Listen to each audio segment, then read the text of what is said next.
Quem é mais velho com certeza se lembra dos anúncios de emprego nos classificados dos jornais, onde era comum a exigência boa aparência. Um jeitinho brasileiro que barrava pessoas negras no mercado de trabalho. Atualmente, você não tem o perfil para a vaga, é o novo jeitinho que pode eliminar muitos jovens negros no processo de seleção. Incomodada com isso, a Frente Papa Goiaba de Niterói criou a campanha Qual Perfil? Quer saber mais sobre esse projeto? Vem comigo!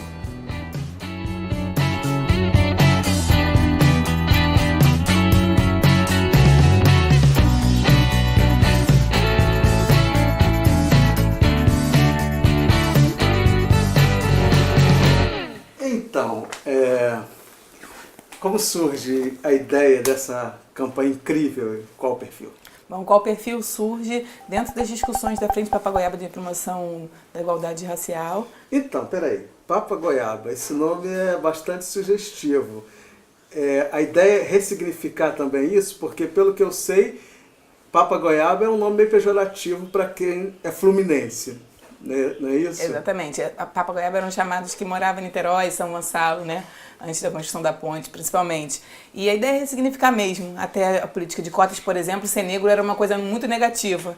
E precisou a gente fazer um movimento muito forte, muito potente para dizer que a afirmação é necessária e que ser negro é uma coisa positiva. Ser Papa Goiaba também, a gente é da terra e a gente faz essa relação com o meio o tempo todo, né? Mas, enfim, o objetivo da campanha é sensibilizar e mobilizar a situação para essa problemática da inserção do jovem negro no mercado de trabalho. Exatamente. Isso. A partir do encaminhamento dos jovens ao mundo do trabalho, a gente esbarrou com um problema grave, né? A cada 100 jovens que encaminhávamos, 90 negros, 10 brancos e os brancos ficavam com as vagas. E a gente entendeu que a pauta do racismo é uma pauta prioritária para quem trabalha com a juventude.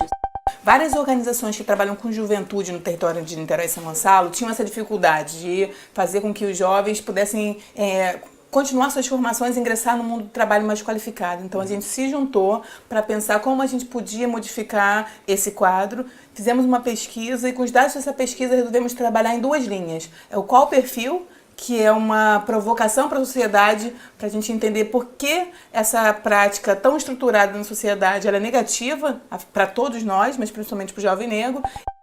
O meu primeiro embate sobre a questão racial no mercado de trabalho foi quando eu trabalhei um período como vendedora e ficava em primeiro lugar em vendas. E aí uma gerente, ela chegou para mim e falou assim: olha, Aline, você vende muito bem, você fica em primeiro lugar, só que existe uma condição, você não vai poder nunca ser a gerente daqui.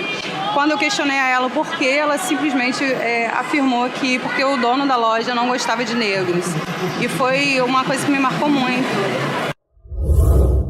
E R+H, que é uma campanha voltada para recursos mais humanos, tentar sensibilizar o gestor de que o racismo ele é algo estrutural, muitas vezes inconsciente ao desejo ou o que seria a proposta de prática daquela empresa, mas que ela se dá de forma muito violenta e muito silenciosa. Então a gente precisa encarar ela de frente, desconstruir juntos essa realidade. Agora, o que vocês conseguiram nessa pesquisa assim, de mais curioso, mais alarmante, assim, com os dados que vocês colheram nessa pesquisa?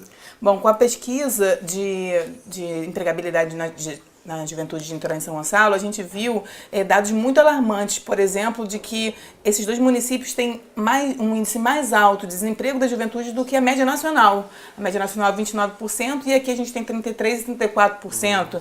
Então tem muito mais jovem. E a gente está perto da capital, do centro do Rio. Então, teoricamente, a gente não é um município longe de recursos. Ao contrário, a gente está perto ou dentro do recurso, mas com uma distribuição muito desigual e com uma transversalidade racial muito grande quando a gente pensa que dentre a maioria dos jovens desempregados, dentre o total de jovens empregados, a maioria é jovem negro.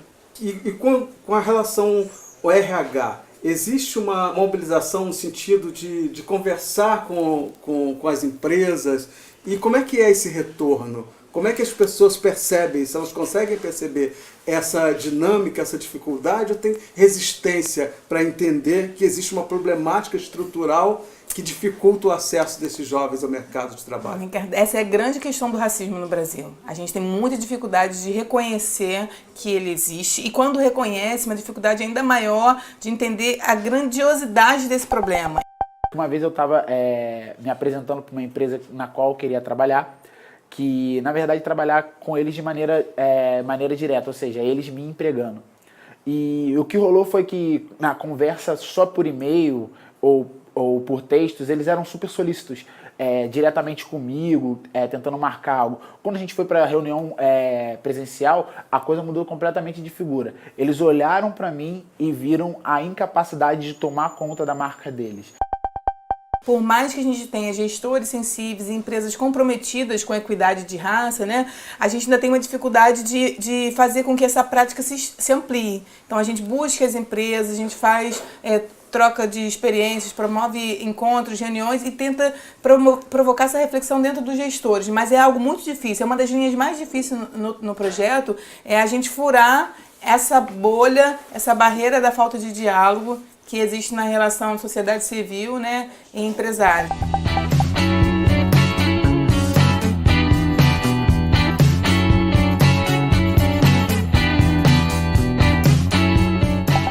A princípio, uma empresa comprometida com responsabilidade social, ela busca, né, essa equidade de forma mais sistematizada. E as empresas menores ou empresas que não têm isso talvez tão naturalizado, internalizado, elas muitas vezes nem percebem quanto elas são predominantemente masculinas e brancas, o quanto essa questão da cor da pele passa despercebida nos processos seletivos. E é preciso a gente respeitar a forma de operar da empresa, do gestor, mas construir com ele um outro olhar para modificar esse quadro. A gente desde o início pensou muito nisso. A gente quer combater o racismo, mas a gente não quer tensionar uma guerra entre raças. A gente quer chamar para conversa. Então, a campanha Qual é o Perfil? Ela afirma o lugar no mundo do trabalho, questiona esse lugar que produz exclusão, mas também vaza para outros campos, né? O direito à vida e à cidade, que são coisas que não estão garantidas. Então, nossa postura o tempo todo que tal, vamos conversar sobre racismo? Qual é o perfil? É sensibilizar para poder entender uma problemática que é real, né? E que no Brasil é tão tudo subjetivo, né?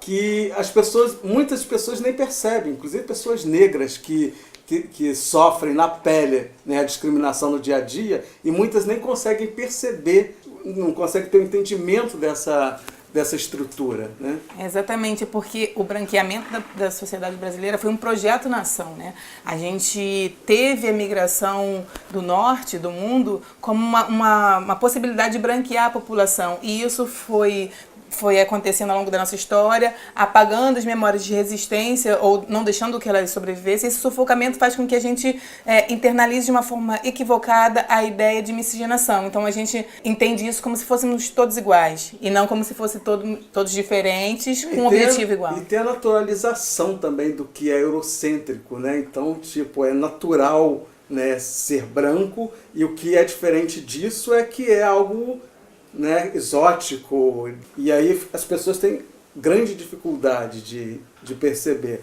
Por exemplo, na minha área, no jornalismo, eu não tenho perfil para ser apresentador de um telejornal. Nem eu. Entendeu? E aí tipo, mas de onde surgiu isso, né? O que respalda alguém para dizer que eu ou você, que a gente não tem perfil para apresentar um telejornal? Quando eu tinha 14 anos, eu quis fazer um curso de inglês e fui pedir autorização para minha mãe. A patroa dela virou e disse: "Mas Maria, para que você vai pagar curso de inglês para essa menina? Quando ela fizer 18 anos, ela vem trabalhar de babá para minha filha." Mas assim como fizeram dizimando a população indígena, né, dizimaram também a nossa consciência de raça, de pele, né? E a gente acabou naturalizando isso mesmo. A gente naturalizou essa visão de mundo eurocêntrica e subalternizando a nós mesmos dentro desse processo de colonização que vai muito além da escravidão, vai muito além da gente pensar somente a exploração do corpo, né? A exploração da nossa cultura, da nossa história, tá tudo junto. Ninguém tem que dizer onde eu devo estar ou não. Eu sou mulher, eu sou negra, o meu lugar de fala é meu, sabe? Eu vim de favela, ninguém tem que tirar isso de mim. E é isso aí, esse sentimento me dá força. Pois é, o critério do perfil, né, nada mais é do que as suas competências para exercer a função da qual você está se candidatando. E não a cor da tua pele, a textura do teu cabelo, né? Porque seu cabelo é assim. Você não vai ter que ter cabelo liso para poder, por exemplo, ser uma apresentadora de televisão, né? Eu tenho meu cabelo é dread, faz parte da minha identidade, é bonito dentro do padrão de beleza que eu pertenço.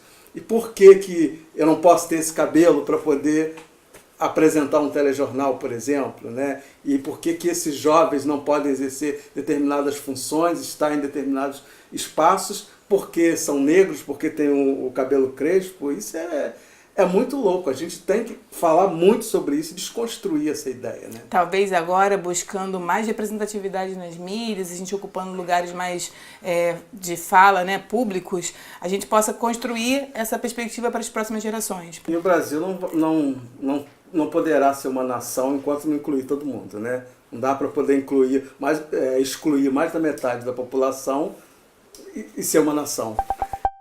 Apesar de militar pela dignidade do povo preto, também acredito na dignidade do povo brasileiro em geral, que é justamente o que desencadeia esse problema nosso. A gente não tem uma identidade brasileira, assim, não foi bem resolvida a nossa situação de identidade no Brasil, que acarreta tudo isso, né?